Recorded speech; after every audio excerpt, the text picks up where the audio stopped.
She said I was overreacting. Then I found my face in her baby album. They told me I was overreacting, again. But when I found my own face hidden in an album that wasn't supposed to include me, I realized this wasn't just about being the forgotten sibling. It was something darker, and by the time I uncovered the truth, I didn't even recognize the name they gave me. I was 2 seconds away from deleting the whole text thread, just wiping it clean. It was midnight. I was back in my hometown for the first time in years, and my sister had just called me extra for asking why nobody mentioned our mom's retirement dinner. Apparently, you've been gone too long to get worked up now, but that's not even the story. That was just the warning sign. The story started when I finally showed up at my mom's place after being gone for 6 years. Not because I hated them or anything. I just moved to Chicago, got a job, life happened. We stayed in touch. I sent holiday gifts. I visited twice. It was civil, but cold. This visit was supposed to thaw things out. My therapist said closure might look like reconnection, so I booked a flight, rented a car, bought a bottle of that expensive wine my mom used to like. I even called ahead. No one picked up, but I still came. I stood on the porch of that too-small house I grew up in, heart pounding like I was 17 again, and about to get yelled at for forgetting to mow the lawn. I knocked. No answer. Eventually, I let myself in. The door was unlocked, which, sure, maybe that should have been my first red flag. The house smelled weird. Not bad. Just unfamiliar. Lavender and lemon instead of the cinnamon my mom always used. I walked past the entryway and into the kitchen where I heard voices. My sister Jessica, 26, was there, leaning against the fridge, scrolling her phone like I wasn't even standing there. And our mom, Diane, 61, sitting at the table wearing a silk robe like she was hosting brunch for ghosts. She looked up, blinked once. "Oh, you came. Not welcome home, not I missed you." Just that. Like I was early for something she didn't want me to be part of. Jessica smirked without looking up. "We didn't think you'd actually show." "I said I would," I replied, trying to keep my voice light. "Didn't you get my texts?" "Oh, I don't really read those." I stood there for another second before I said, "Okay, where should I put my stuff?" Mom didn't answer. Jessica finally looked at me, then nodded toward the front hall. "There's a room at the motel off Route 8. Keys in the drawer. We're full up here." Like that was a normal thing to say. Like I was a plumber they hired and not their freaking son. I laughed, thinking it had to be a joke. "Wait, seriously? You kicked me out of my own room?" "Lucas," Mom said calmly, "we turned it into a meditation studio. I can't have your energy in there." And that's when I started to feel it. That slow, rising burn in my chest that's half confusion, half betrayal. That feeling of being gaslit by your own family. Of realizing that the version of home you carried with you no longer exists. Maybe it never did. I didn't argue. I didn't yell. I just grabbed the keys and left. Drove to the motel, didn't unpack, and the next morning, when I came back to grab a few of my boxes, because apparently they had stored my old stuff, I found the thing that broke me, a baby album. It was sitting on top of a stack of boxes in the garage, one of those puffy pink ones with fake pearls and ribbon. I flipped it open out of boredom, expecting to see baby Jessica in all her infant glory. But instead, I swear to God, the first picture in that book was me, not as a newborn, but as a toddler, wearing one of those dumb birthday hats. And in my mom's handwriting under the photo, it said, "Jessica's first birthday." Except I wasn't Jessica. I was Lucas, and I wasn't supposed to be in that picture. So now I'm just standing there in the garage, this baby album in my hands, flipping pages like I'm searching for proof that I exist. But every picture feels like a lie, because it's not just the one photo. There's a picture of me in a high chair, my hair still curly the way it was before puberty wrecked everything, and the caption underneath says, "Jessica's first haircut." I remember that day. I screamed the whole time and got grape juice all over the floor. That wasn't Jessica. That was me. Another one. Me on a swing set. Jessica at the park with Daddy. That swing set got torn down when Jess was still in diapers. I helped dig the hole for the post. I should have put the album down. I should have walked away. But no, I kept flipping. Picture after picture, memory after memory, all of them stolen. Erased from me and stapled to this weird mythology they built around Jessica, the golden child. And the weirdest part? She's barely in the first half of the album at all. It's like they didn't start really documenting her until after I left. That's when it hit me. This wasn't a baby album. It was a rewritten history. I walked back inside, holding the book like it was radioactive. Jessica was sitting at the table, now scrolling TikTok with a cup of green tea like she was at a spa. I held up the album. "What is this?" She glanced at it, didn't even flinch. "Oh, that? Yeah, Mom made that for me after you left. Why am I in it?" She shrugged. "We didn't have a lot of baby pictures of me. I guess Mom just filled in the gaps." Filled in the... I could barely finish the sentence. That's not a gap. That's my childhood. You're literally labeled as me in photos where I'm wearing a Spider-Man shirt. Jessica rolled her eyes. "It's not that deep, Lucas." My mom walked in mid-sentence, holding a mug with some inspirational quote about peace and resilience printed on it. "You're not fighting about the album, are you?" she asked, like we were debating whether pineapple belongs on pizza. "It's not an album," I snapped. "It's a revision. You used my pictures and called them hers." And then Mom, calm as ever, goes, "Well, you weren't around, and she needed something to look back on." That sentence. That one sentence. I wasn't around. Like that justified taking my entire early life and slapping someone else's name on it. Like I had forfeited my memories by moving 3 states away and not showing up for every single birthday. I dropped the album on the table. It landed with a thud that no one reacted to. I said, "You know what? This is insane. You made me feel guilty for leaving, but now I see I didn't really leave. I just got replaced." Jessica scoffed. "God, you're so dramatic." And that's when I saw red. Not the yelling, throw a chair kind of red. Just this cold, steady fury that made everything suddenly very clear. I wasn't overreacting. I was just finally reacting. I didn't yell. I didn't throw anything. I just walked back to my old room, the so-called meditation studio, where a Buddha statue now sat on top of my childhood dresser. I grabbed one of the boxes with my name scribbled on the side and opened it. Inside was my old yearbook, my varsity jacket, and a framed picture of me and my dad fishing when I was 11. Only the photo had been scratched.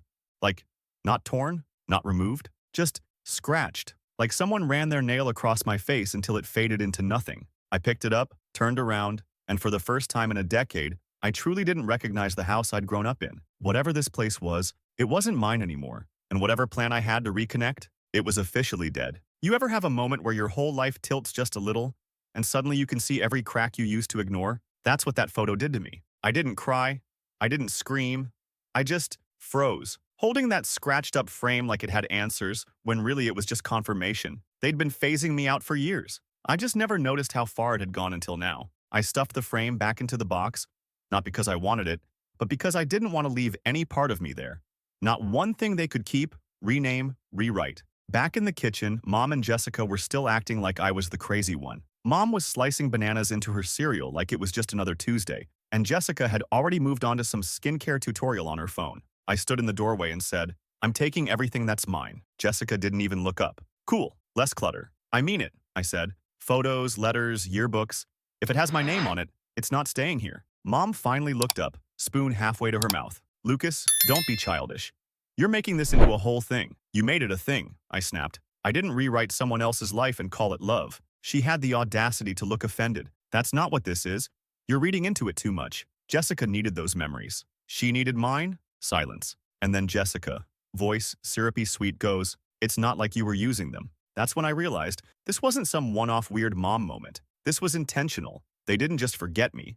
They decided I was optional. I packed in silence. Took every box, every binder, even the dumb participation trophies I used to hide in my closet. I shoved it all in the trunk of my rental, door slamming like punctuation after every trip. On my last round through the house, I passed Jessica in the hallway. She didn't move. "Leaving already?" she said, smiling. "Didn't even stay for brunch." "Yeah," I said. "Didn't realize ghosts needed reservations." I walked out without waiting for a response. That should have been the end of it. Fly back to Chicago, cut them off, let the anger slowly calcify into distance. But of course it wasn't. Because 2 days later, I got a DM from my cousin Annie. One photo, no caption. It was a baby picture.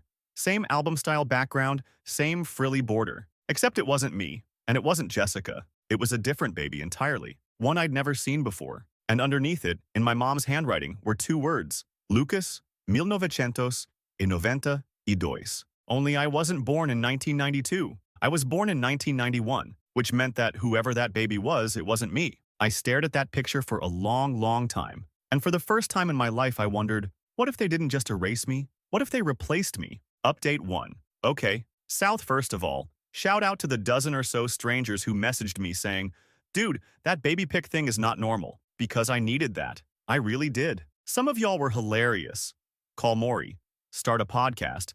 And my personal favorite, she literally identity thieved you emotionally. That one had me wheezing. But real talk? I wasn't planning to come back and post again. I figured I'd vent, get it off my chest and disappear. Like a ghost, right? But then things escalated. Because that baby picture, it turns out it's not the only one. After my cousin Annie sent me that photo, I asked where she found it. She said she was helping my aunt clean out some stuff from their attic and found a stack of photo envelopes labeled by year. Most of them were from family reunions, weddings, stuff like that. But one envelope just said, Lucas, Diane's copies. She didn't think much of it, just assumed they were mine. But when she flipped through them, she realized none of the babies looked like me. Different eyes, different face shape, a different baby. Not just one photo, a whole envelope. I asked her to send them all. She did. There were baby shower pictures with "Welcome Baby Lucas" banners, a photo of my mom holding an infant in a yellow onesie, smiling like a toothpaste ad, one with my dad standing behind a stroller. Except that baby wasn't me.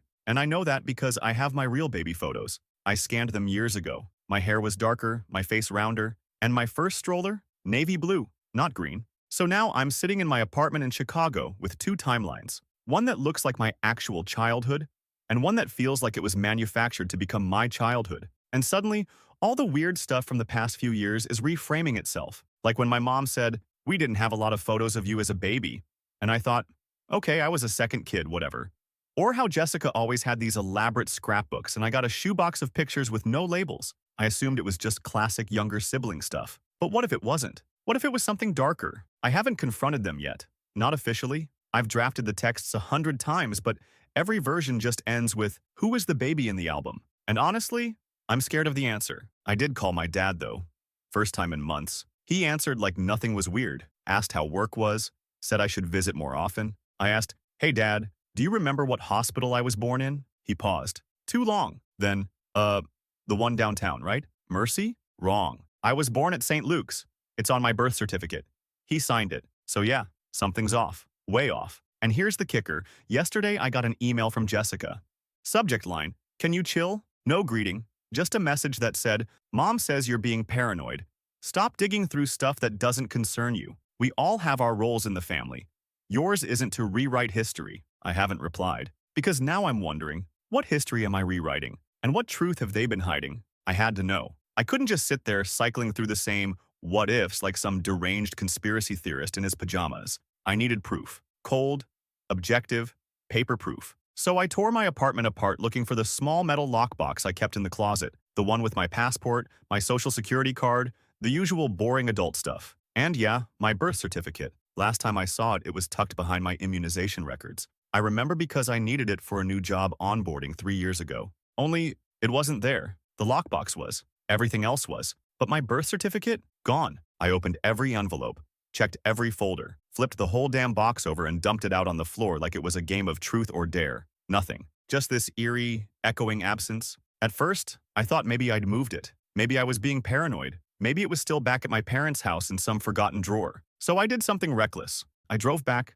didn't text, didn't warn, just got in my car and pointed it back toward that house like muscle memory. It was late, almost midnight by the time I got there. The porch light was off, but Jessica's car was in the driveway. I parked across the street, heart hammering like I was robbing a bank. I wasn't even planning to go in. I just wanted to look, to feel the place again. Maybe remind myself I wasn't crazy. But then I noticed the trash bins lined up at the curb. And sitting in the top of the recycling bin, half crushed, barely torn, was a manila envelope with my name on it. Swear to God, I didn't even hesitate. I crossed the street, popped the lid, and pulled it out. It was damp, but intact. Inside was a stack of papers, some old school awards, a doctor's note from 2008, and, right at the bottom, a birth certificate. I pulled it out slowly, like it might vanish if I blinked. But here's the twist. It wasn't my birth certificate. It was for Lucas Daniels. Same first name, same birth month, but different middle name. Different year, different parents. No joke, different, freaking parents. I stood there on the sidewalk, under that sickly orange street lamp, just staring at it. My brain couldn't compute. Like, was this some kind of placeholder my mom used for a scrapbook? Did she accidentally keep someone else's paperwork? But then, why would it be in an envelope with my name on it? And why throw it away now? I snapped photos of everything, stuffed the whole pile under my jacket, drove home without breathing. When I got back, I sat on my couch, surrounded by this mess of half-truths and soggy paper, and suddenly remembered something I hadn't thought about in years. When I was 12, I asked my mom why there weren't any baby pictures of me in the house. She said they'd lost a box during a move. Flooded basement, she told me. But that house never had a basement, and we never moved. I believed her. Because I was 12. Because what else was I supposed to do? But now? Now I don't think it was a lie to protect me. I think it was a lie to bury me. Okay, so at this point I'm running on 3 hours of sleep, a gallon of coffee, and pure uncut panic. My hands shake every time I open a file. My heart does this weird fluttery thing whenever I get a notification. It's like I'm living inside a thriller novel.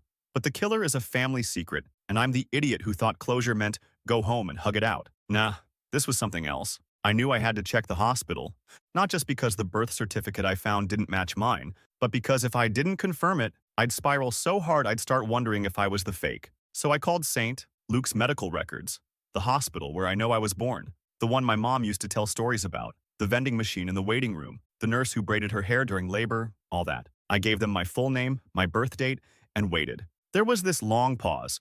I could hear the woman typing on the other end, nails clicking like tiny warning bells. She said. I don't see anything under that name. What? Not for that date. Not for any date, actually. No, I said. That's not right. I was born there. July 18th, 1991. My mom used to joke about how she gave birth during a heat wave. She double-checked. Nothing. Then I asked her to search Jessica's name, just out of spite. I had no idea what I was expecting. But she found Jessica's birth record in less than 30 seconds. Born July 18th, 1991. Same date, my birthday. I sat there staring at the wall like it might rearrange itself into some kind of explanation. Jessica and I weren't twins. That was never part of the story. She's 3 years younger than me, or so I'd been told my entire life. But according to the hospital, she's me, or at least born as me. I thanked the clerk and hung up before I could say something unhinged. Then I just sat there, trying to untangle the impossible. What did it mean? Was I adopted? Was Jessica adopted? Were we switched? Was this a clerical error? A cover-up? Some kind of insane family myth I was never clued into? And then a darker thought crept in. Something that made me feel physically sick. What if they made her me? What if, for reasons I can't even begin to understand yet, my parents decided that I didn't deserve the name Lucas? What if they took it and gave it to her? What if this whole time I've been the placeholder? It sounds insane, right? But when I went back through old Facebook albums, I noticed something I hadn't before. Around 2007, my mom stopped tagging me in pictures. I was still in them, but no tags. No name. Meanwhile, Jessica's albums exploded. Every award, every milestone, labeled, celebrated, adored. And me? Unlabeled, ungrounded, unseen. And I didn't even notice, because I thought that's just what happens when you grow up. But now I think it wasn't about growing up at all. It was about being replaced. Update 2. So, yeah, y'all remember when I said I wasn't going to confront anyone until I had everything straight? I lied. Because after I found out Jessica was apparently born on my birthday at the same hospital, and I wasn't even in their records, I lost it. I couldn't sleep, couldn't think. My brain was just this constant loop of why, and what if I don't even exist? So I did the thing you're not supposed to do when you're emotionally unstable and borderline conspiracy-brained. I showed up. I drove back to my mom's house in the middle of the afternoon. No warning. Just rage, confusion, and the printouts from the hospital that I'd practically begged the clerk to email me just for personal records. Jessica opened the door. She looked surprised but not scared, which scared me more than if she had slammed it shut. I need to talk to Mom, I said. She leaned against the door frame and sipped her iced coffee like she'd been waiting for this moment. She's upstairs doing yoga. What's the emergency now? Did a photo mislabel itself again? I held up the printouts. St. Luke's doesn't have a record of me being born, but they have you, on my birthday. She blinked. No shock, no confusion, just this flicker of resignation. Yeah, she said. I figured you'd find that eventually. I shoved past her. Where is she? Jessica didn't stop me, just followed me inside like a damn tour guide of my own unraveling. Mom was in her bedroom, stretching on a mat, some instrumental forest crap playing from her Bluetooth speaker. She didn't even look up. I said, "Why does the hospital think Jessica is me?" She froze mid-stretch, then slowly stood up, brushed imaginary dust from her robe, and looked me dead in the eye. You weren't supposed to find that. Not what are you talking about? Not that's crazy. Let's sit down and figure it out. Just that. You knew? I said. You let me grow up thinking I was born there. Thinking I was your son. Your firstborn. You are my son. She snapped. Voice suddenly sharp. You always have been. Then explain it, I said. Explain why your actual hospital records list me as non-existent and Jessica as born in my place. She closed her eyes like she was calculating something. And then, so softly I almost missed it, she said, "It wasn't supposed to matter. We were protecting you." My laugh wasn't funny. It was guttural. Broken. Protecting me from what? She didn't answer. Jessica, behind me, finally spoke. He doesn't remember. Just tell him. Mom's face went pale. She sat on the edge of her bed like her legs gave out. Then she said the words that upended everything. You weren't born in a hospital, Lucas. You were born at home. It was complicated. The records got confused. We didn't report it until later. We used her name. It was easier. What do you mean, used her name? We switched the certificates. She said it like she was admitting to stealing a magazine from the grocery store. Casual. Unapologetic. Just a fact. My brain short-circuited. You mean for years? My entire life? The official record says Jessica is me. She needed it, my mom said. She was starting school. There were issues with the paperwork. We never fixed it. It just stayed that way. And me? You were always part of us. Number. No, I wasn't. I was a glitch. A misfile. A spare name shoved into the back of a drawer and left there to rot. I walked out without another word. Drove until I couldn't see straight. Because now I'm not even sure my name belongs to me. And the worst part? They never planned to tell me. I didn't eat for 2 days. Couldn't. Every time I thought about food, my stomach twisted into this nauseous knot like it was trying to expel the last 28 years of my life. I kept replaying what she said. She needed it. Like that was a reason.